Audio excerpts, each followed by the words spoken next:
আসসালামু আলাইকুম রহমতুল্লাহি ওয়া বারাকাতুহু। আলহামদুলিল্লাহ রাব্বিল আলামিন ওয়াসসালাতু ওয়াসসালামু আলা আশরাফিল আমবিয়া ওয়াল মুরসালিন নবিয়িনা মুহাম্মাদিন ওয়া আলা আলিহি ওয়া সাহবিহি আজমাইন ওয়া বা'দ। আলহামদুলিল্লাহ, আমরা আকীদার দুইটা চ্যাপ্টার আগাইছি। ইনশাআল্লাহ চেষ্টা করছি আমরা যেন ফিকহুল আকবার ইনশাআল্লাহ দ্রুত শেষ করতে পারি। তো আমরা আজকে যে অংশটুকু আছে, আজকে যে অংশ পড়ব সেটা হচ্ছে আল মুফাদালা বাইনা সাহাবা ওয়া যিকরিহিম বিল জামিল ওয়া যিকরুহুম বিল জামিল। তো আমরা মুফাদালার অংশটুকু আজকে কালকে পড়ছি না সকালে পড়ছি।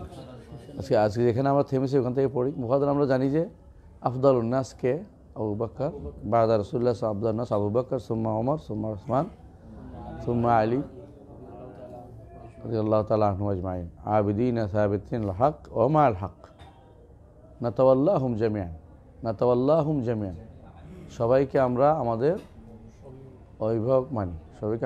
অভিভাবক মানি, ওয়ালা নাযকুরু আহাদাম মিন আসহাবি রাসূলিল্লাহ ইল্লা বিখাইর।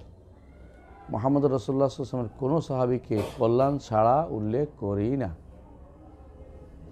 অর্থ বুঝছেন নি? সাহাবায়ে কেরামের কোনো আগেকার কোনো কিছুকে উল্লেখ করা যাবে না। নবুয়ত অর্থাৎ ঈমান আনার আগের কী ছিল তারা যেটা উল্লেখ করেছেন সেটা ছাড়া, তারা যদি কোথাও বলে থাকে আমরা এটা করতাম এটা বলা যাবে, কিন্তু এর আগে এটা করছেন ওইটা করছেন বইলা তাদের মান মর্যাদা ছোট অপমান হয়, মান ক্ষুণ্ণ হয়, এমন কিছু করা যাবে না। কথা বুঝে আসছে? তো যদি বলে আমরা তো হক কথা বলতেছি, সব হক কথা মানুষ বলে না, জানে, কিন্তু বলে বেড়ানোর মধ্যে পার্থক্য আছে। ওই হক কথাটা বলতে হয় যে হক কথাটা কি আছে, উপকারিতা আছে।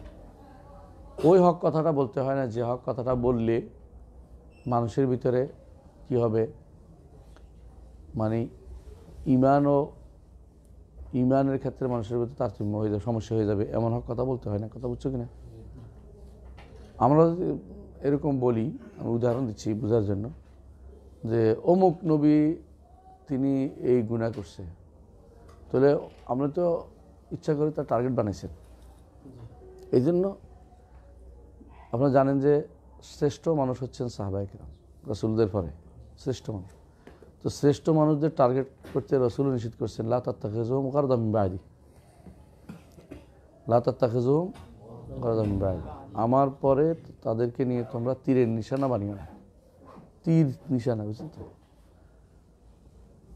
বিশেষ করে সবচেয়ে বেশি এই পথটা উন্মোচন করেছে শিয়ারা, এবং শিয়াদেরকে যারা আদর্শ মনে করে ওরাও এখন এই কাজটা করে যাচ্ছে। এই একটা গোষ্ঠী, এরা হলো এক গোষ্ঠীকে ভালোবেসে এক গোষ্ঠীকে ঘৃণা করছে। আরেকটা গোষ্ঠী আছে যারা সবাইকে ঘৃণা করছে। এরা কারা?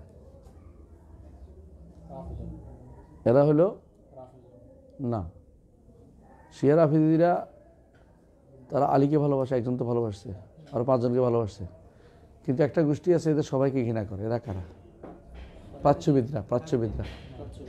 প্রাচ্যবিদরা এবং তাদের অনুসারীরা। এরা কিন্তু সবসময় লেগে আছে সাহাবায়ে কেরামের দোস্তুটি বের করার জন্য। ইতিহাস চর্চার নাম করে তারা এই কাজটা করে থাকে। ইতিহাস চর্চার নাম করে যে শিক্ষা নিতে হবে না, আমরা এই যুদ্ধ থেকে কী শিক্ষা পাইলাম, এতে কী শিক্ষা পাইলাম। এরা বিশেষ করে যে সমস্ত সাহাবীর ব্যাপারে সবচেয়ে বেশি খারাপ কথা বলে তারা হচ্ছেন তারা হচ্ছে মুআবিয়া রাদিয়াল্লাহু আনহু এবং আমর ইবনে আস, মুগীরা ইবনে শুবা। বুঝে আসছে? এদের ব্যাপারে 3 জনের ব্যাপারে সবচেয়ে বেশি খারাপ ধারণা করে প্রাচ্যবিদরা, এবং তাদের যে সমস্ত অনুসারী আমাদের দেশের ইতিহাসবিদরা। ইতিহাস চর্চার নাম করে তারা আজে বাজে কথাগুলি বলে। আর দুর্ভাগ্যের বিষয় হচ্ছে যারা আলেম না তারা এভাবে কথা বলে। আমরা দেখতে পাই যে বিশেষ করে দলীয়ভাবে কেউ যদি কোনো টেন্ডেন্সি থাকে তো তারা দোষ বের করতে থাকে। খেলাফত কেন চলে গেল এইটার কারণ নির্ণয় করতে হবে। এটা পরীক্ষায় দিবে। এটার কারণ নির্ণয় করতে গিয়ে যত দোষ সব কাকে দিবে? মুআবিয়া রাদিয়াল্লাহু আনহুকে দিবে। কথা বুঝছেন কিনা? এবং এটা বই লিখে ফেলছে কেউ, খেলাফত ও মুলুকিয়ত, খেলাফত রাজতন্ত্র, এবং বানাইছে এটা যে খেলাফতের সাথে রাজতন্ত্র একটা বড় ধরনের কমপ্লিট, সাংঘর্ষিক জিনিস। অথচ রাজতন্ত্রটাও কিন্তু এই ভালো এবং মন্দ উভয়টা হইতে পারে, ভালো হইতে পারে, মন্দ হইতে পারে। আর খেলাফতের মধ্যেও ভালো মন্দ হইতে পারে। যদি কোনো আলা মিনহাজিন নবুয়া হয় তাহলে ভালো, তো আলা মিনহাজে যদি কোনো নবুয়া না হয় তাহলে খারাপই হবে। পরবর্তী অনেক খলিফা ছিল, খলিফা নামধারী ছিল, ভালো কাজ করেনি। রাজত্বের ব্যাপারেও দেখেন, যদি কেউ আলা সিরাতে দাউদ ও সুলাইমান হয়, খারাপ হইব? খারাপ হওয়ার কোনো কারণ নেই। কথা বুঝছেন কিনা? কিন্তু যদি সিরাতে অমুক পরবর্তী মারওয়ান হেমার মতো সিরাত নিয়ে আসে, অথবা মামুনের মতো সিরাত নিয়ে আসে, তাতে খারাপ হবেই। তো রাজতন্ত্র খারাপও আছে, ভালো ভালো আছে, ভালো তো আছেই। আল্লাহ তাআলা কোরআন কারীম বলেছেন যে ইন্নাল্লাহ কাদ জাআলা লাকুম তালুতা মালিকা, আল্লাহ মালিক বানাইছে না? আল্লাহ কোনো গণতান্ত্রিক প্রেসিডেন্ট বানায়নি। মানে যেটা মোটেই অনুমোদিত না, ওইটাকে বাঁচানোর জন্য যেটা একটা সাইড অনুমোদিত আছে, আমি পুরোটা কথা বলছি না, এইটাকে আমরা মারাত্মকভাবে নেগলেক্ট করতেছি। অথচ রাসূলুল্লাহ সাল্লাল্লাহু আলাইহি ওয়াসাল্লাম মুআবিয়া রাদিয়াল্লাহু আনহুর বিষয়টা আল্লাহ তাআলা তাকে জানিয়েছিলেন। তিনি বলেও দিয়েছেন তাকে, রাসূলুল্লাহ সাল্লাল্লাহু আলাইহি ওয়াসাল্লাম মুআবিয়া রাদিয়াল্লাহু আনহুকে সম্পর্কে কিছু ভবিষ্যৎবাণী করেছেন। সেগুলো দ্বারা বোঝা যাচ্ছে যে তিনি এটা হবে, এটা তিনিও বুঝতে পারছেন। এবং বনি উমাইয়াদের খেলাফতে যাবে, মালিক হবে, তারা যে যুদ্ধ করবে, স্পষ্ট হাদিসে সাব্যস্ত যে তারা যুদ্ধ করবে। আমার উম্মতের মধ্যে রাসূল এটা বলেছেন যে, এবং সেটাকে সুবহানাল্লাহ যে আমির কইছেন, যে আমির সমুদ্র প্রথম যুদ্ধ করতে যাবে, আল্লাহ তাদেরকে ক্ষমা করে দিবেন। কে ছিলেন তিনি? মুআবিয়া রাদিয়াল্লাহু আনহু। এবং রাসূলুল্লাহ সাল্লাল্লাহু আলাইহি ওয়াসাল্লাম তাকে ডেকে এনে তার দিয়া কোরআন লেখাইতেন। তিনি কিন্তু লিখতে পারতেন ভালো, এবং তিনিও অত্যন্ত ভালো ব্যবহার করতেন রাসূলের পরিবারের প্রতি। হাজার হাজার টাকা পাঠাইতেন, মাঝে মাঝে হাজার হাজার পাঠাতেন, মুদ্রা পাঠাইতেন আয়েশা রাদিয়াল্লাহু আনহার জন্য, ওনার বোনের জন্য, ওনার বোনকে হাফসা, উম্মে হাবিবার জন্য অনেক সম্পদ পাঠাইতেন। উনিও এক টাকাও নিতেন, সবগুলো দান করে দিতেন। আমাদের মার কথা বলছি। কিন্তু তাদের মধ্যে সম্পর্ক রহামা ছিল, ওই তো রহামা বাইনহুম ছিল। পরবর্তী একটা দুইটা হৃদয় বিদার ঘটনা, বড় ধরনের ঘটনা যেগুলো ঘটছে ইয়াজিদের সময়, এইটার কারণে মুআবিয়া রাদিয়াল্লাহু আনহুকে দোষারোপ করা ঠিক হয় না, কোনোভাবে দোষারোপ করা যাবে। ইয়াজিদকে দোষারোপ করতে পারেন আপনি যদি আপনার কাছে এভিডেন্স থাকে, নাহলে কিন্তু একটা মিথ্যা কথা হবে। হাসরের দিন এর কারণে আপনি কিন্তু বিপদে পড়ে যাবেন। আমি যদি কোনো মানুষের বদনামি করি, এটা কি সারা পেয়ে যাব? হ্যাঁ, কোনো মানুষের যদি আমি বদনামি করি, মরা মানুষের, তো আরও মহাবিপদ। কেন মহাবিপদ? মাফ চাওয়ার জায়গা নেই, মাফ চাওয়ার কোনো জায়গা নেই, তাহলে তো মহাবিপদে পড়ে যাব। মানে মরা মানুষের বিপদ পিছনে লেগে থাকা আরও বড় বিপদের কারণ। তো আমি যদি কোনো ইয়াজিদের বিরুদ্ধে বলতে গেলাম সারাদিন, এতে করে ইয়াজিদের কী হলো? সত্য মিথ্যা দুটো এটা বলবো আমি তো সব জানি না। কারণ উমাইয়া যুগের ইতিহাস লেখা হয়েছে আব্বাসী যুগে, আর নিয়মে এটা নিয়ম এটা যে পরবর্তী যারা ক্ষমতা আসে, আগে যারা ক্ষমতা থাকে তাদের বদনামি করতে থাকে, সত্য মিথ্যা সব লেখে। এটা স্বাভাবিক নিয়ম ভাই, আপনি ভালো করে দেখবেন সব জায়গাতেই। আরও একটা কারণ হচ্ছে ওই অধিকাংশ ঐতিহাসিকটা শিয়া, ওয়াকেদে শিয়া, বালাজুরি শিয়া, মাসরৌদি শিয়া, তবারি একটা আছে, শিয়াদের একটা তবারি আছে, ওটা একটা তবারি আছে ওদের। হ্যাঁ, আমাদের সুন্নিদের একটা তবারি আছে। আর ইবনে সাহাদ তাবাকাত, উনি সুন্নি, দুইজন, আমরা মাত্র দুইজনকে পাইছি। উনি তো পরের মানুষ, উনি তো জমা করছে, তার ইতিহাসের সোর্স না, জমাকারী মানুষ। জমাকারী মানুষের দায়িত্ব হলো কি, সনদ আছে তুমি দেখে নাও। তবারিও যেগুলো আনছে সনদ রেখে দিচ্ছে আপনার জন্য, তবারি সনদ দিয়ে বলে বর্ণনা করে চলে গেছে। আপনার মতো সমাধানে যায় নাই। আমরা কি করি, কনক্লুশনে যাই। পার্থক্য বুঝছেন কিনা? পরে যারা ইতিহাস রচনা করছে অধিকাংশই শেষ কথা কি, আগে যারা ইতিহাস রচনা করছে ওরা কি করছে, সনদটা এটা পাইছি, এটা পাইছি, এটা পাইছি, অমুক বলছে, অমুক বলছে, বলছে এটা দেখো তুমি। মানে আসনাদা ফাকাদ আহালা, আপনাদের হাদিস থেকে পড়েন, আপনারা জানেন যে ব্যক্তি ইসনাদ যে বর্ণনা করছে সে আপনাকে এহালা করছে, আপনি ওটা দেখেন। আমার দায়িত্বের ভিতরে আমি পাইছি, এটা লিখে উঠে রাখছি। এই জন্য তবারি উল্লেখ করলে এটা আপনি নিতে পারবেন না। আপনাকে দেখতে হবে তবারির সনদ শুদ্ধ কিনা। আপনার যদি জ্ঞান না থাকে আপনি দয়া করে তবারিতে কিছু নেন না। যারা খেলাফত ও মুলকিয়ত লিখছে, এটা পড়লে বিশ্বাস করুন, এটা পড়ে কোনো ব্যক্তি মুআবিয়া রাদিয়াল্লাহু আনহুর বিরুদ্ধে যায় নাই, এটা আমি দেখিনি। অটোমেটিকলি যাবে, কারণ হচ্ছে বর্ণনাগুলি তো কনক্লুশন আছে, উনি তো সনদ স্টাডি করেন নাই।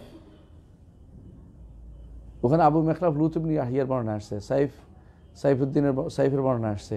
হ্যাঁ, তারপরে আরও যাদের বর্ণনা নিয়ে আসছে বেশিরভাগই শিয়া ছিল। রেওয়ায়াত আত-তাবারি আনিল আখবারিয়িন, শিয়াদের থেকে অনেক শিয়াদের থেকে অনেক তবারি রেওয়ায়াত আছে। কেন এগুলি পাইছি? কারণ তবারি তো ওই যুগ দেখে নাই। তবারি তো সমস্ত ইমামদের পরে আসছে, অর্থাৎ ইমাম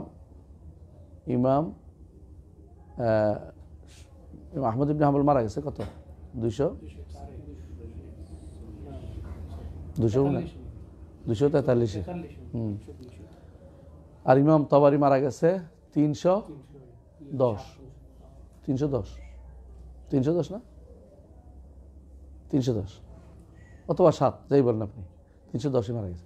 310 মারা গেলে তাহলে উনি একদম সব শেষে আসছে ইমামদের মাঝে। ওনার একটা মাযহাব ছিল, হানাফি মাযহাবের মতো একটা মাযহাব তারও ছিল। সর্বশেষ মাযহাব এটা বলা হয় খাতেমাতুল ফুকাহা বলা হয় ওনাকে, মানে হফাজ। এবং ইমাম তবারির পরে কেউ পরিপূর্ণ মাযহাবের অধিকারী হয় নাই, কেউ এত বেশি ইলমের অধিকারী হয়নি। ইমাম তবারি বর্ণনার দ্বারা আপনি এ দলিল সব দিতে পারেন না, কারণ আপনাকে সনদ দেখতে চেষ্টা করতে পারেন, সনদে বর্ণনা করছে। যারা বলে তবারি থেকে আনছে ওরা এই জিনিসটা হাইড করে যাচ্ছে। তবারি কনক্লুশনে যান নাই যে এই সিদ্ধান্ত, তবারির সনদ দিয়ে বর্ণনা করে চলে গেছে। আপনারা যখন তাফসির পড়েন, তাফসির সাহিত্যে এমন জিনিস পাবেন যেগুলি হাস্যকর, অনেক কিছু আছে। এমন জিনিস আছে যেগুলি মোটেই শুদ্ধ না, এমন কথা আপনারা জানেন, কিন্তু ওনারা কি সনদ দিয়ে বর্ণনা করে চলে গেছে। ওনাদেরকে আপনি ধরতে পারবেন না? সনদ আছে, দেখো আমি এটা পাইছি, আমি উঠে রাখছি, তুমি দেখে নাও, তোমার দায়িত্ব। আপনারা জানেন যে একটা কিতাব আছে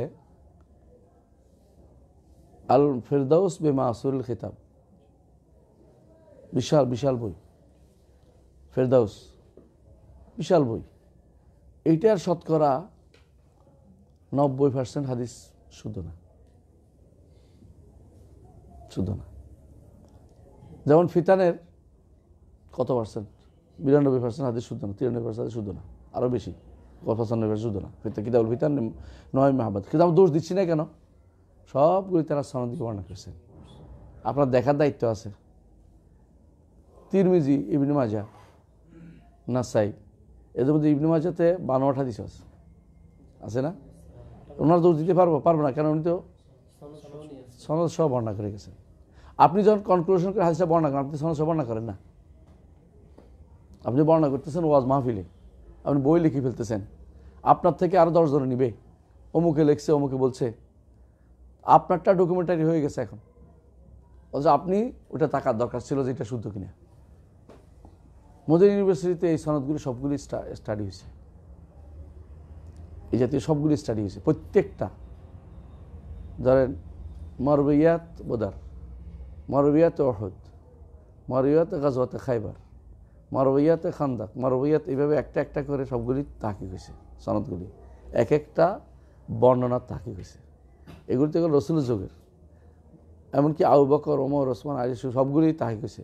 মুআবিয়া রাদিয়াল্লাহু আনহু ইয়াজিদের সময়, এবং কি ফিতনাত মাকতাল ওসমান, এগুলি একটা একটা বিষয় নিয়ে আলাদা আলাদা থিসিস হয়েছে। এত বেশি পরিমাণ হয়েছে যে এখন আর থিসিস পর্যন্ত জায়গা খুঁজে পাই না। আলহামদুলিল্লাহ, আল্লাহর খাস নেয়ামত এটা। কিন্তু আপনাকে যদি এটা সারাদিনও পড়ান, আপনি পড়বেন না। কেন পড়বেন না? আপনার তো একজন নেতা আছে, নেতার কথাটাই শুনবেন, নেতার বইটা পড়বেন। এখানে একটা বই আছে, আপনারা দেখছেন, কারবালা, হুসাইন রাদিয়াল্লাহু আনহু কারবালা, বইটা পড়ছেন? কে কে পড়ছেন আপনাদের? কেউ পড়েনি? পুরোটা পড়তে হবে আপনাদেরকে। কেন পড়তে হবে? আপনারা তখন বুঝতে পারবেন যে ভুলটা কোথায় হয়েছে। অবশেষে সত্যের সন্ধান পেলাম, এটা বই আছে, এখানে আছে না? এই বইটা আপনারা পড়বেন, পুরোপুরি পড়বেন। কেন পড়বেন? আপনি তখন বুঝতে পারবেন যে আপনাদেরকে কোথায় ঠকানো হয়েছে। সনদ স্টাডি না হলে বর্ণনা করা জায়েজ নাই। সনদ দিয়ে বর্ণনা করতে হবে, নাহলে আপনি এটা বাদ দিতেই হবে, এটা আমার স্টাডি নেই। অথবা কেউ যদি বলে যে স্টাডি করে দেখছি এটা ভুল, আপনাকে ছেড়ে দিতে হবে। কথা বুঝছেন কিনা? ওই সব এই কারণে যেটা সম্পৃক্ত করছেন কাদের দিকে? উম্মতের খেয়ার, সবচেয়ে ভালো মানুষ যারা।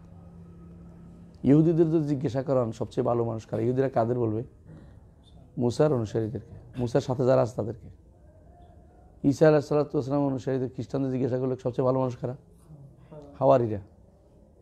আর আমাদের জিজ্ঞাসা করলে আমরা কারে বলবো? সাহাবীরা। শিয়াদের জিজ্ঞাসা করলে কি বলবে? সবচেয়ে খারাপ মানুষ হলো সাহাবীরা, বলবে না?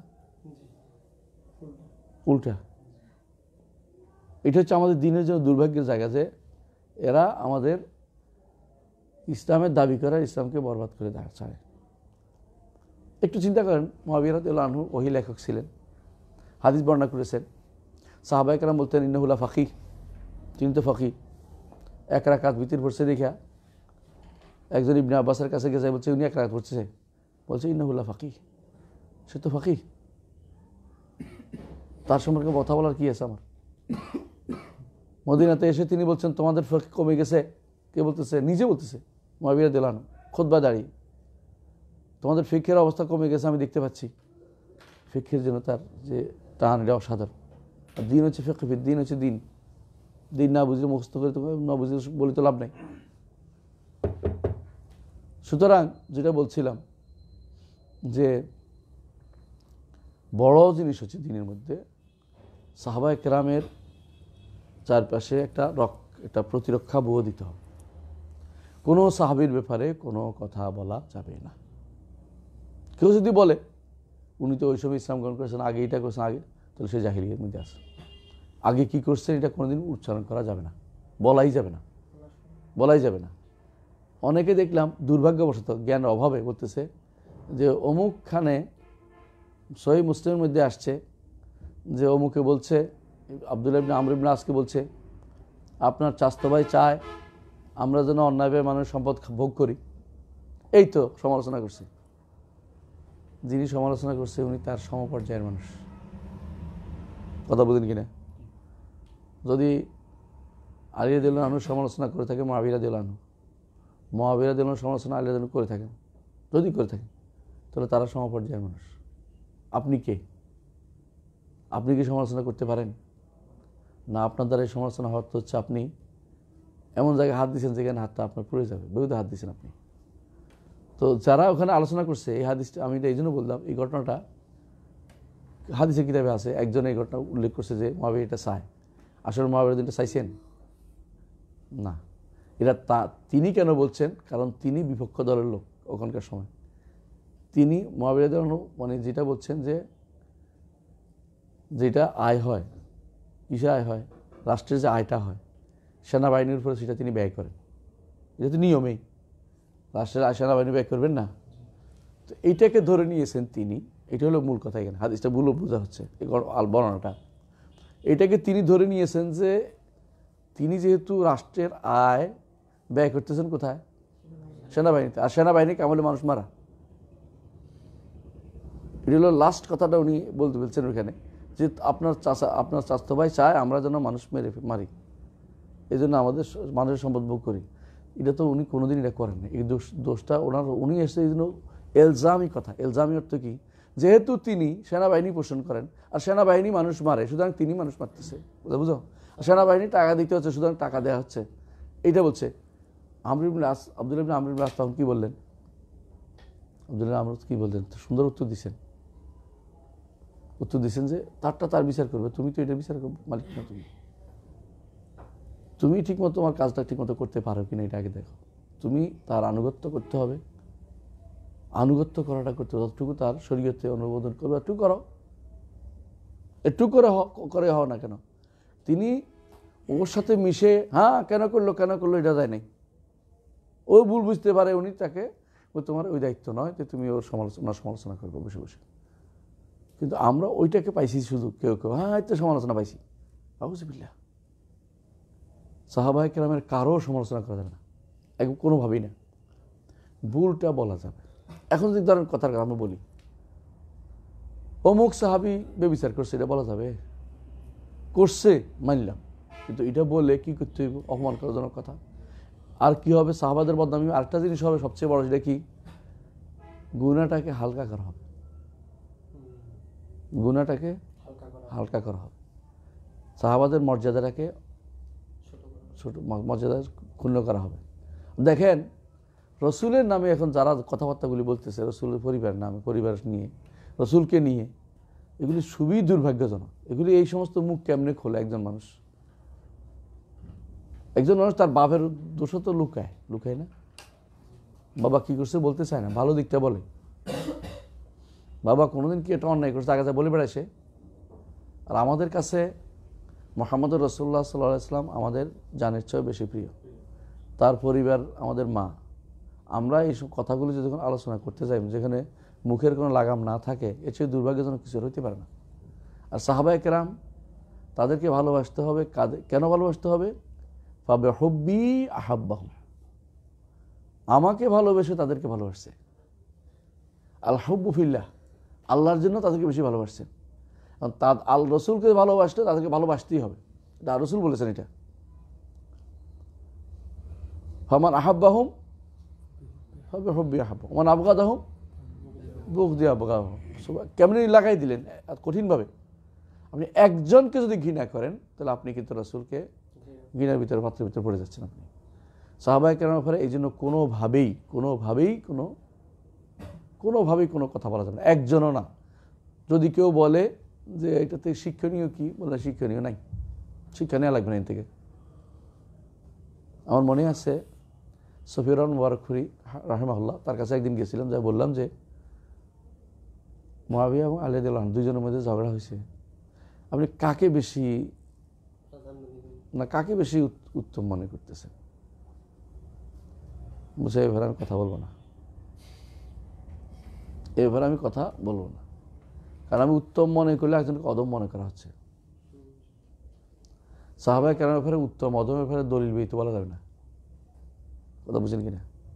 আপনি যদি বলেন যে আবু হুরায়রা রাদিয়াল্লাহু আনহু উত্তম, ইবনে ওমর রাদিয়াল্লাহু আনহু অদম, তো আপনি মিথ্যা কথা বলেন, কারণ আপনার কাছে দলিল নেই। উত্তম অদম মাপকাঠি আপনার কাছে কি? কোনো সাহাবী ব্যাপারে উত্তম অদম বলার ক্ষমতা আপনার নাই, বলতে পারবেন না। বুঝে আসছে কথাটা? রাসূলুল্লাহ সাল্লাল্লাহু আলাইহি ওয়াসাল্লাম স্পেশালি নিষেধ করে দিয়েছেন যে ইদা যুকিরা আসহাবি ফামসিকু, আমার সাহাবীদের কথা আলোচনা আসলে চুপ মেরে দাও। আর আমরা শিক্ষা নেওয়ার নাম করে সমালোচনা শুরু করে দিচ্ছি। এই পর্যন্ত যারা পথভ্রষ্ট তারাই সাহাবীদের সমালোচনা করছে। শিয়ারা পথভ্রষ্ট, সাহাবীদের সমালোচনা করছে। খারেজিরা পথভ্রষ্ট, সাহাবীদের সমালোচনা করছে। মুতাজিলারা পথভ্রষ্ট, সাহাবীদের সমালোচনা করছে। মুতাজিলারা তো ইবনে উমরকে বলতো জমহুর, বুঝছেন, গণমানুষ, গণমানুষের লোক, সাধারণ লোক আর কি, সাধারণ লোক, মানে বুঝতো না। নাউযুবিল্লাহ। বিবেককে যারা প্রাধান্য দিবে তারা এই কাজে আসবে। আর ঠিক যারা খেলাফত প্রতিষ্ঠার জন্য পাগল হয়ে গেছে এখন, তারা এখন খুঁজতে থাকে যে খেলাফত থেকে মুলুকিয়াত কেমনে হইল, এবং তারও সাহাবীদের উপর দিয়ে দোষটা খুঁজিয়ে বেড়াচ্ছে। বুঝলেন না কথাটা? এইটা একটা অন্যায়, এটা গুনার কাজ। আপনি ওই দোষ খুঁজবেন না। আপনি খেলাফত প্রতিষ্ঠা করার চেষ্টা করেন, খেলাফত প্রতিষ্ঠার আপনার চেষ্টা, আপনার মন থাকবে, কিন্তু আপনি পারবেন না। খেলাফতের বর্তমান যে অবস্থা, এটা কি খেলাফতকে ব্যক্তি প্রতিষ্ঠা করতে পারে? একটা রাষ্ট্র প্রতিষ্ঠা করতে পারবে? বাংলাদেশে আমরা সবাই মিলে ভালো হয়ে গেলাম, খলিফা নির্বাচন করে দিলাম একজনকে, খলিফা হইব?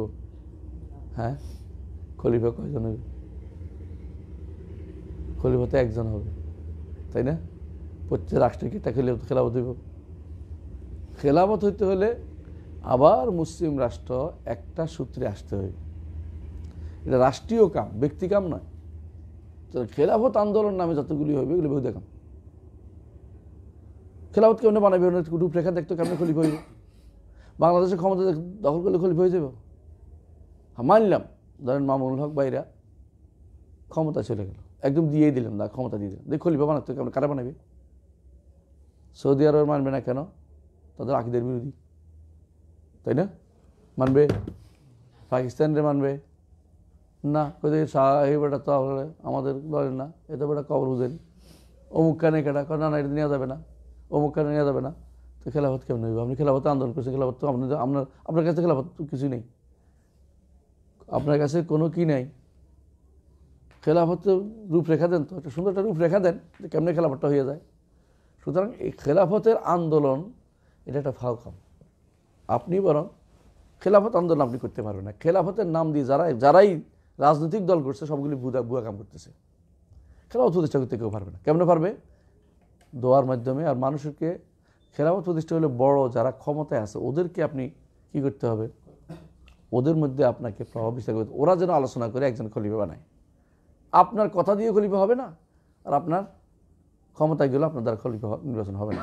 এটা হবে একটা সামষ্টিক কাজ। খেলাফত আন্দোলন যেটা চালু হয়েছিল ওই সময় হয়েছিল, যে সময় খেলাফত বাদ যাচ্ছিল, তখন দরকার ছিল সবাই মিলে যদি কোনো এটা আবার তৈরি করতে পারতো, খলিফা কথা হইতো, তোর শান্তি ছিল। এখন আপনি রাষ্ট্রগুলি হয়ে গেছে প্রত্যেকে স্বয়ংসম্পূর্ণ।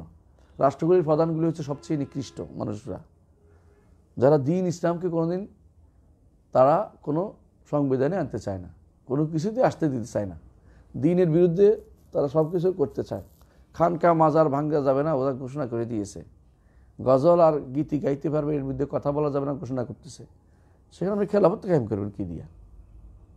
আপনার সংবিধান, দেশের সংবিধানও খারাপ অবস্থা। আপনি একটা সংবিধান দেখাইতে পারেন যে একটা সংবিধান এরকম বানাবো, কারণ আপনি ভয় পাচ্ছেন এটা দিলে যদি আমেরিকা আমার বিরুদ্ধে লেগে যায়, আমার যদি কোনো ব্ল্যাক লিস্ট করে ফেলে, তো এটা আমি কোনোদিন যেতে পারবো না। আপনি এটাও বলতে সাহস পাত না, তো আপনি খেলাফত কায়েম করে ফেলবেন। সুতরাং খেলাফত কায়েমের দিবা স্বপ্ন কোনোদিন কায়েম হবে না, এটা বুয়া কথা। খেলাফত কায়েম হইতে হলে এটা রাষ্ট্রীয় ব্যাপার, আন্তঃরাষ্ট্রীয় ব্যাপার।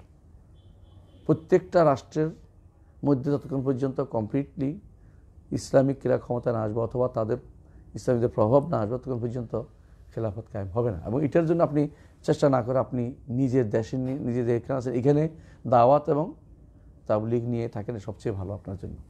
এটা হলো কাজ। তো যারাই সমালোচনাটা কেন নিয়ে গেছে ওখানে, যে খেলাফত নষ্ট করছে কারা, এই চিন্তা করতেছে। খেলাফত নষ্ট করছে কারা ওইটা চিন্তা না করে খেলাফত কেমনে হবে ওইটা চিন্তা করতে পারেন। আর সবচেয়ে বেশি দরকার যেটা আপনি পারবেন ওইটা করেন। আপনি খেলাফত প্রতিষ্ঠা করতে পারবেন না। বাংলাদেশের মানুষ কোনোদিন খেলাফত খলিফা করতে পারবে না। বাংলাদেশের মানুষ খলিফা কে কারে মানবে? বাঙালিরে মানবে? বাঙালি এমন কি আছে যারে মানার জন্য সারা বিশ্ব ব্যস্ত আছে? আমাকে বলেন তো, কোন ব্যক্তি আছে বাংলাদেশে যারা মানবে? কোনো দিক দিয়ে মানার মতো না। তো খলিফা হইবেন কেন? আপনি খলিফা হইবেন? আবার এমন দেশে খলিফা মাঝে মধ্যে আপনারা দাবি করেন যে অমুক দেশে খলিফাতুল মুসলিমিন হইব, যে দেশে মদের লাইসেন্স আছে, মদের বার আছে রাস্তায় রাস্তায়, কোনায় কোনায়, কোনায় কোনায় বার আছে, প্রস্টিটিউটের নম্বর আছে, কোনো ইয়া লাগে না, প্রস্টিটিউশনের কোনো কিছু লাগে না, আছে এইগুলি। যে দেশে সদ্য মাত্র নামাজ পড়ার সুযোগ পাইছে, মানুষ দাঁড়িয়ে রাখার সুযোগ পাইছে, সেখানে খলিফা আবার আসবে, আপনি আশা করে বসে আছেন, আশা করতে থাকেন, দেখা যাক।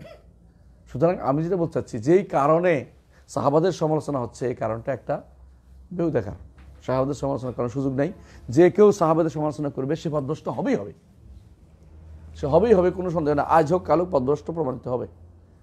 এই জন্য সাহাবায়ে-কেরামের সমালোচনার নামে যারা বই লিখছে, সমালোচনা করে নাই, ওরা খেলাফতের মুলুকিয়তের সমালোচনা লিখছে, মানলাম। আমরা মুলুকিয়তের পক্ষের কথা বলছি না, পক্ষে কথা বলা আমার দায়িত্বও না। কিন্তু আউয়াল মুলুকুল ইসলাম, ইসলামের প্রথম রাজা ছিলেন মুআবিয়া রাদিয়াল্লাহু আনহু। তার অনেক সুন্দর সুন্দর কাজ ছিল। প্রথম নৌবহর করেছেন তিনি, প্রথম নৌবহর। প্রথম তিনি কুবরুস বুঝেননি? সাইপ্রাস আরবিতে কুবরুস বলে, কুবরুস।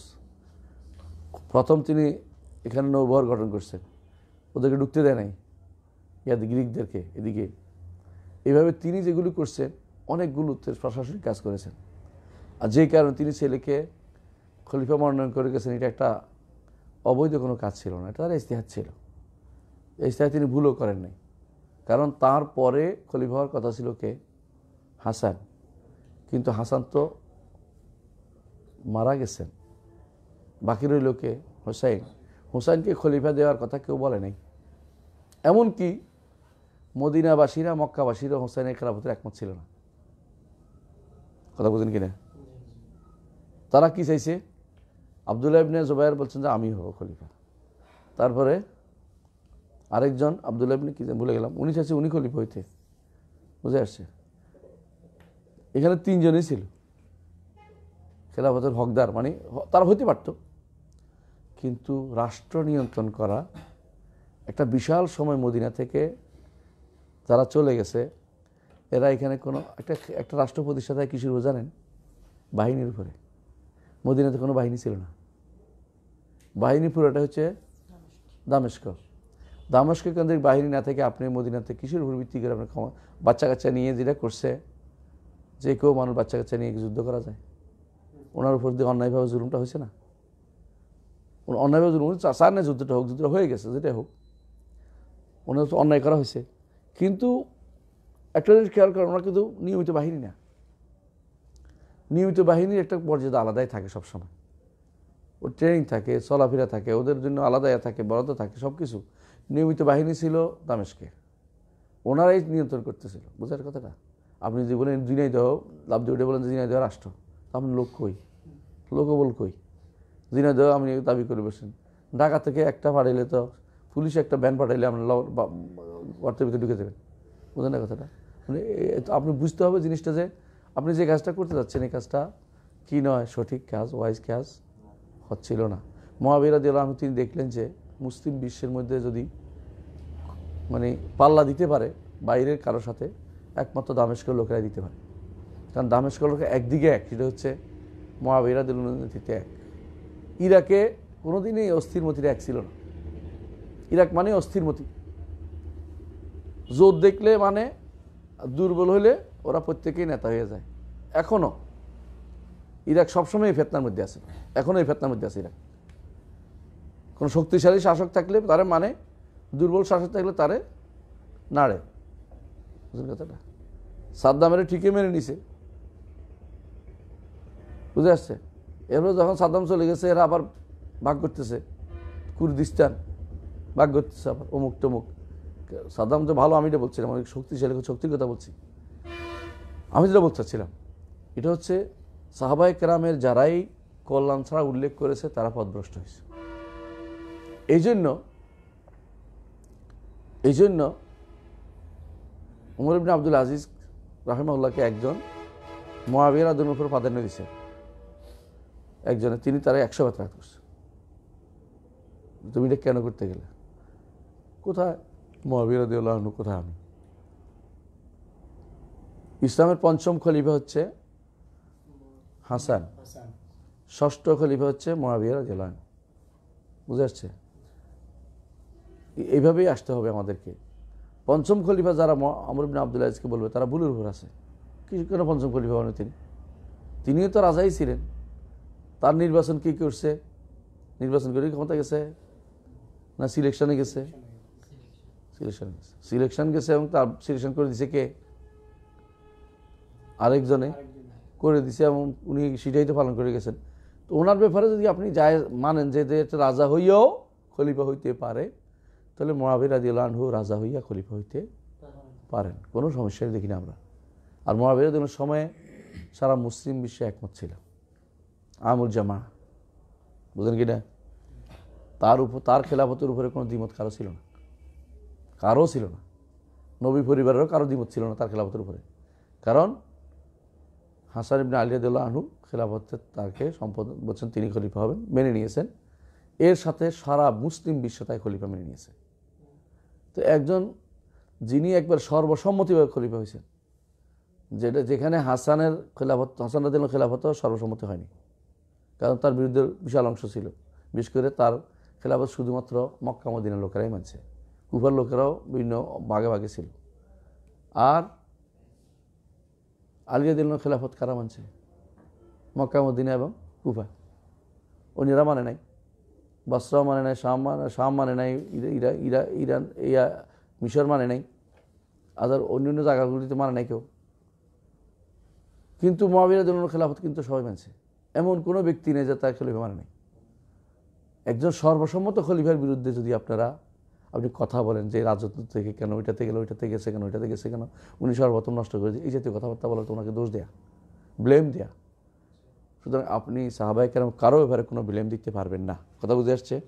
এটা যারা দিবে তাদের কোনো কথাই শুনেন না, দয়া করে এদের বই এটা পড়বেন না। বিশেষ করে যদি কেউ আপনি পড়েন খেলাফতুল মুলুক বা খেলাফত রাজতন্ত্র বইটা পড়বেন না, এটা পড়বেন না। এটা পড়লে আপনার মধ্যে বিতৃষ্ণা আসবে, কারণ রেওয়ায়েতগুলো শুদ্ধ না।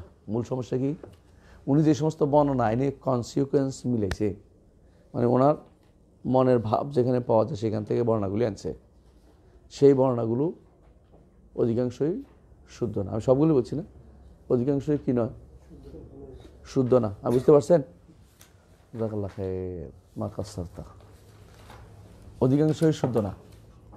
আর আপনারা জানেন যে রেওয়ায়াত তারিখিয়ার ব্যাপারে একটা হচ্ছে পজিটিভ বর্ণনা, এটা যদি কোনো পজিটিভলি আরও অনেক কিছু আছে এটা আপনি উল্লেখ করবেন। আর নেগেটিভ বর্ণনার ক্ষেত্রে আপনাকে ওজোর পেশ করতে হবে নেগেটিভ বর্ণনা কেন হয়েছে, ওখানে এর পক্ষে আর দলিল সংগ্রহ করেন না। কথা বুঝতে পারছি না? বুঝলেন কথাটা? ধরেন কোনো এক বর্ণনায় পাইছেন যে ওমর এই কাজ করছে, নেগেটিভ বর্ণনা ওমর, এর সমর্থনে আর একটাও আনেন না, এটা যেন ওজোর খুঁজেন, সাহাবায়ে কেরাম যেন ওজোর খুঁজেন। কোনো এক বর্ণনা পাইছেন যে তার একটা ভালো একটা গুণের কথা বলা হয়েছে, এর পক্ষে আরও কতগুলি পাইছেন, এই সবগুলি একটা করেন, এটা ইসলামের নিয়ম। এগুলি তখন উল্লেখ করবেন কি জন্য? এটা বলা হয় ইস্তেনাস, যে এটাকে আমি সহজতা পাইছি কেন, ভালো কাজের জন্য আমি দলিল পেশ করতে পারবো। কিন্তু একটা খারাপের জন্য 10 জনের খারাপ বলছে যাইছে যাব, 10 জন শিয়া একটা খারাপ বর্ণনা করছে, একটা শুদ্ধ হয়ে যাব না, ওটা কোনোভাবে বর্ণনা করা যাবে না। ওইটাকে আপনাকে কী করতে হবে? অবশ্যই এটাকে স্কিপ করে যেতে হবে। এগুলোর পর আলোচনার বিষয় না, সাহাবায়ে কেরামের এগুলি আলোচনার বিষয় না। এই জন্য একজন তাবেঈ বলেছেন, সম্ভবত আউজাঈ অথবা হাসান বসরি অথবা ওমর ইবনে আব্দুল আজিজ, যে তিলকা দিমাউন তাহারাল্লাহু বিহা আলসিনাত তাহারাল্লাহু আনহা আলসিনাতানা ফালা নুলবিস তাহারা আইদিয়ানা ফালা নুলবিস বিহা আলসিনাতানা। এই রক্তগুলি আল্লাহ আমার হাতে রঞ্জিত করেন নাই, আমি জিহ্বা দিয়ে এটাকে, ওমর ইবনে আব্দুল আজিজ, হ্যাঁ, তিনি বলেছিলেন যে আমি এটা দিয়ে আমার জিহ্বাকে রঞ্জিত করব না। এই নীতি অবশ্যই অবলম্বন করতে হবে। এই নীতির বাইরে গেলে সে আহলে সুন্নাত জামাত না। এই কথাটাই আবু হানিফা রাহমাতুল্লাহ আলাইহি বলেছেন। কি বলেছেন দেখেন, আমরা শেষ করবো এখনই, এটা কথা শেষ করি আগে। তিনি বলেছেন দেখেন, ওয়ালা নাযকুরু আহাদাম মিন আসহাবি রাসূলিল্লাহ ইল্লা বিখাইর। আহাদান, রাসূলুল্লাহ সাল্লাল্লাহু আলাইহি ওয়াসাল্লামের কোনো সাহাবীকে কল্যাণ ছাড়া উল্লেখ করব না। তো এর মধ্যে যদি কোনো কেউ আবু হুরায়রা রাদিয়াল্লাহু আনহুর বিরুদ্ধে নামে, তাহলে সেও পথভ্রষ্ট। বুঝে আসছে? এমনকি সাব্বু সাহাবাতে কুফরুন, যদি গালি দিয়ে তো কাফেরে যাবে, কুফুরে তো পড়বে, এবং যদি কোনো তার বিদ্বেষ পোষণ করে তাহলে কাফের হয়ে যাবে। তো আমরা এমনকি এই কথা আরও সুন্দর করে বলছে কে, ইমাম তাহাবী লা নাজকুম ইল্লা বিখায়র, এইখান থেকে এই কথাটাই তিনি নিয়ে গেছেন ওখানে, যে কল্যাণ ছাড়া তাদেরকে উল্লেখ করবো না। এবং তাদের ব্যাপারে সবচেয়ে সুন্দর বলছেন শাইখুল ইসলাম ইবনে তাইমিয়া তার ইয়ার মধ্যে ফতোয়া আল আকিদাল ওয়াসিতিয়ার মধ্যে, মনে আছে আপনাদের পড়ছেন? কি ভাগ করে দিয়েছিলাম না, মনে আছে? লিখছিলাম আকিদাল ওয়াসিতিয়া আছে এখানে, নেন তো দেখি, আমি বুঝে দিই।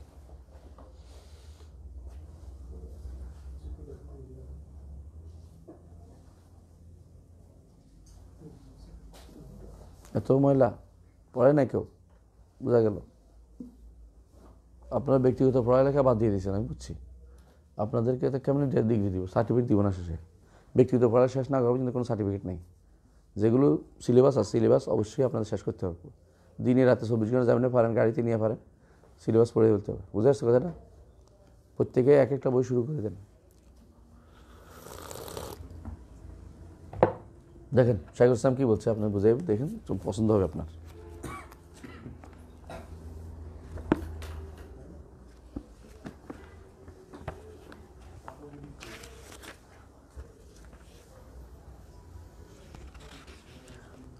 ছয়শো 48 পৃষ্ঠা।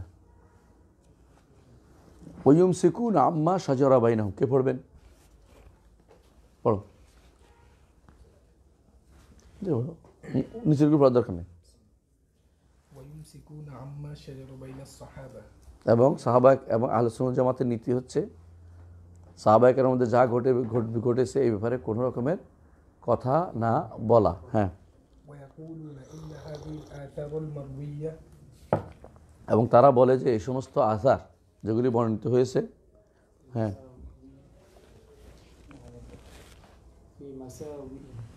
ফি মাসাউইহিম, তাদের বদনামিতে যে সমস্ত আসার বর্ণিত হয়েছে, যে সমস্ত কথা বর্ণিত হয়েছে, এগুলি কি? হ্যাঁ, আল আসার ফি মাসাউই আস-সাহাবা। কেমন? এগুলির মধ্যে কি হয়েছে? 1 নম্বর, হ্যাঁ, ইম্মা মা হুয়া কাযিবুন, কিযবুন না কাযিবুন। 1 নম্বর হচ্ছে এগুলি হচ্ছে মিথ্যা। মিথ্যা অর্থ কি? নেয়া যাবে না। 2 নম্বর হচ্ছে কি? জিদা ফিহি। 3 নম্বর হচ্ছে নাকাসা ফিহি। জিদা ফিহি বুঝছেন তো? বাড়ানো হয়েছে, অতিরঞ্জিত করা হয়েছে, তিলকে তাল করা হয়েছে। এটা কি নেওয়া যাবে? না, যাবে না। নাকস অর্ধেক বলছে, আর অর্ধেক বলে নাই, তো এটা নেওয়া যাবে? যাবে না। সামনে আসেন। অথবা গুইয়ের আনওয়াজি সাহি, শুদ্ধ অংশটাকে অন্যদিকে ঘুরিয়ে দিছে, মূল অর্থ থেকে তাকে সরাই দিছে, ব্যাখ্যা দিচ্ছে, পড়েন পরে আমি বুঝিয়ে দিচ্ছি। হ্যাঁ, গুইয়েরা আন ওয়াজি সাহি, এটা কি নেওয়া যাবে? নেওয়া যাবে না, তো এটাও নেওয়া যাচ্ছে না। হ্যাঁ, তারপরে আসেন, এখন আসেন, এগুলি তো গেল। এখন আসেন আর একটা জিনিস হচ্ছে, বলবেন যে না সহি, কি সহি, সহি রায়ত পাওয়া গেছে। এটার মধ্যে একটা হচ্ছে তারা কি মাদুর, কি আছে? ওজোর আছে, কোনো একটা ওজোর অবশ্যই আছে। হ্যাঁ, তারপরে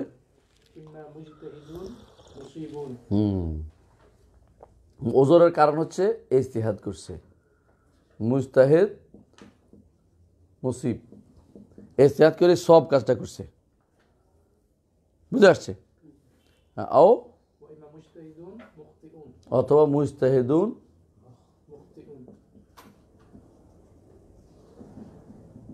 এখানে কয় সওয়াব? 2 সওয়াব। এখানে কয় সওয়াব? 1 সওয়াব। হ্যাঁ, আপনি বুঝতে পারছেন? আর আছে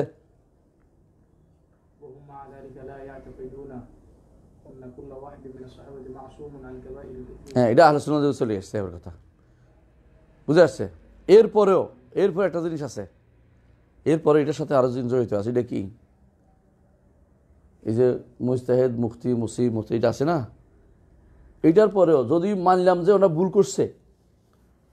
করছে, এইটা মাফ।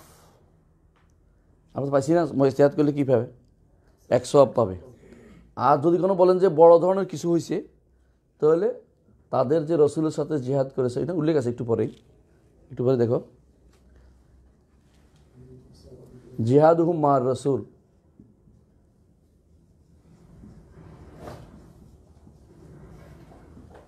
জিহাদের কাছে এটা একেবারে কিছুই না, ফোটার মতো না। এইটা হাসানাত, এই তো তাদের সমস্ত হাসানাত আছে, এগুলির তুলনা এগুলি কিছুই না। আপনারা যেখানে আপনাদের ওস্তাদদের ভালোটা উল্লেখ করেন, খারাপটা পচান না, খারাপটা দিয়ে বলেন যে বিশাল বিশাল কাজ করে গেছে, দুই একটা ভুল হবেই। সেখানে সাহাবায়ে কেরাম উল্লেখ করেন, আপনি কেন কোন সাহসে উল্লেখ করেন?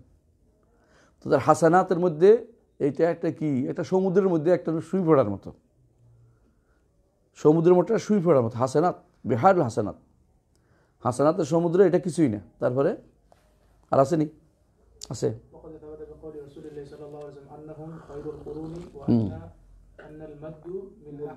আন্নাল মুদ্দা,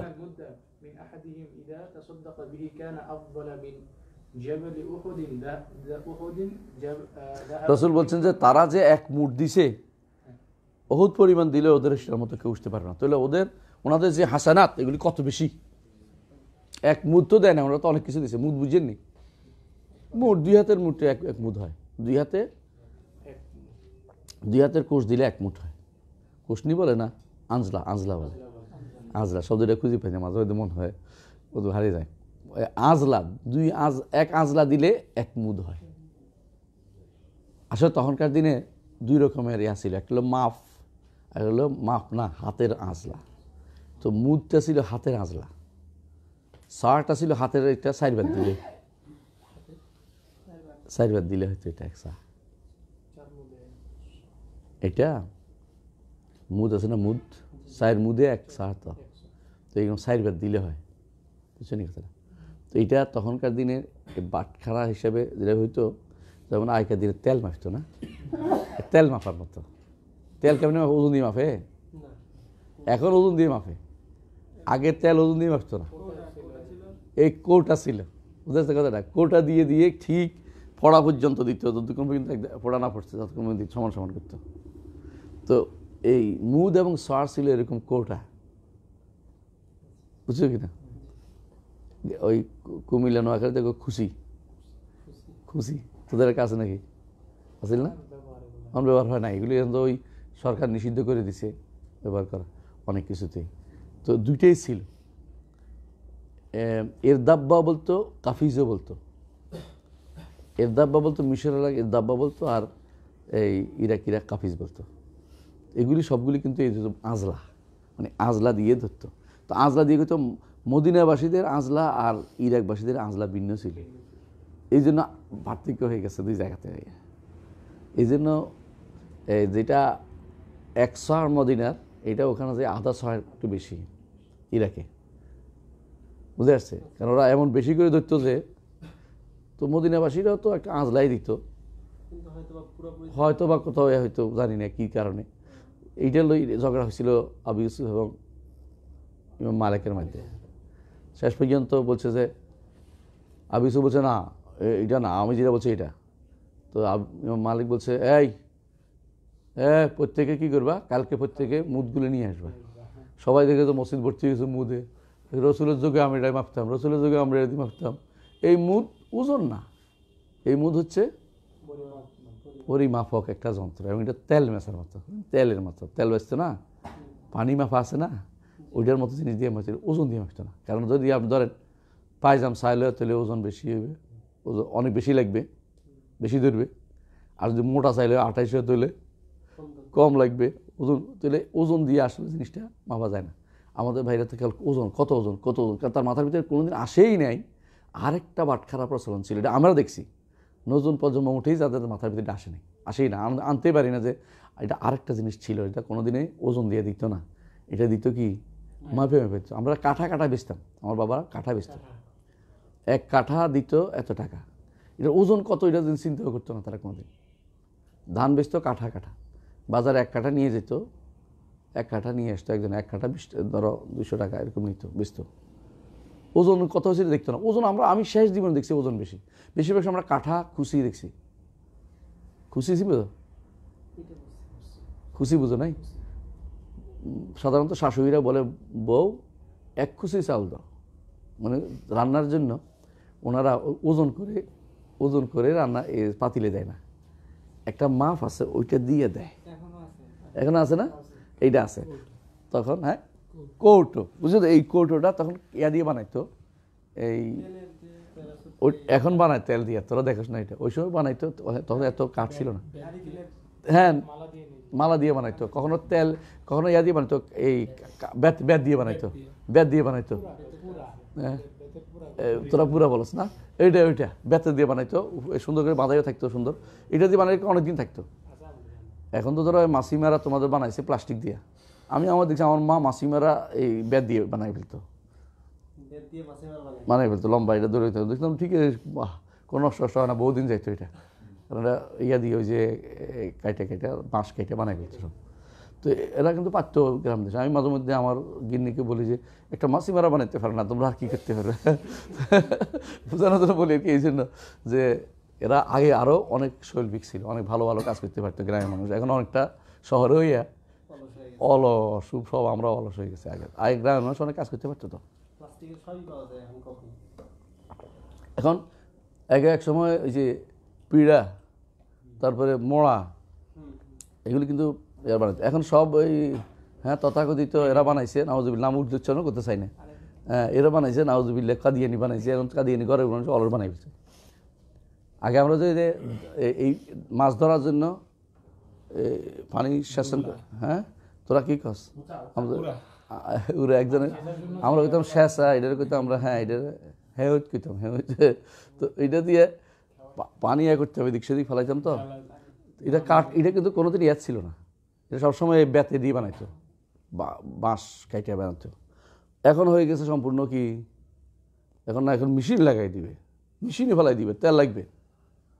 তখন কিন্তু আমরা 15-20 মিনিটের মধ্যে একটা ছোটো খাদ ধরে হিসাব পানি মাছ ধরে ফেলতাম না, কোনো সহজ ছিল না, ব্যায়াম হয়ে যেত। আমি সেই যুগের মানুষ ইনশাল্লাহ। তোরা যে অলস মানুষ সব দেখছো আর কি, কাজ করো নাই, দেখছি কাজ করি নাই, দেখছ? আলহামদুলিল্লাহ। শোনো, আমি ওইটা বলার উদ্দেশ্য না, উদ্দেশ্য হচ্ছে এটাই, এক মুদ ব্যবহার যদ্রুপ করতো তারা, এইটুকু। তোমরা অহুদ পাহাড় কত বড় জানিস? বিশাল, কত কিলোমিটার।